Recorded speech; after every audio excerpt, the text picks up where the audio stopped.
দেখুন বন্ধুরা, আমি এই বাড়িতে চলে এসেছি। আজকে আমার আসতে একটু দেরি হয়ে গেছে। দেখি চলুন মা গিয়ে কি করছে। মা কি করছো? আজকে তো আমার আসতে দেরি হয়ে গেছে, তুমি কি রান্না বসিয়ে দিলে? না না, বসা দিই। তোমার আজকে আসতে এত দেরি? এই একটু কাজ করতে দেরি হয়ে গেল।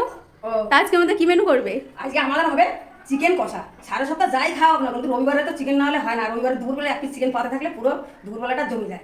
চিকেন রান্না হবে। ও তো চলো তাড়াতাড়ি করে শুরু করি, আমি তো আজকে প্রচুর দেরি করে ফেললাম। হ্যাঁ, আসো শুরু করি।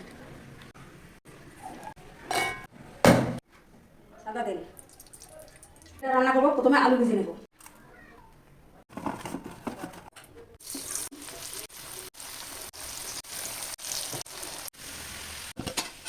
আজকে চিকেনটা রান্না করবো তো অন্যরকম ভাবে। আগে মাংসটা ভেজে নেবো, তারপরে বাকি মশলাগুলো দেবো।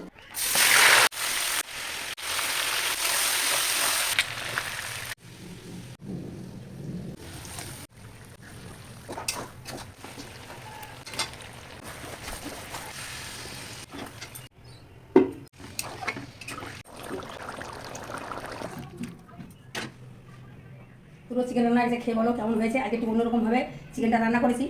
রোজকার খেয়ে বলুক কেমন হয়েছে। দারুণ কিন্তু টেস্ট হয়েছে, পুরো আঙুল চেটে খেতে হবে, এত সুন্দর টেস্ট হয়েছে। দেখা হচ্ছে পরের ভিডিওয়ে। টাটা।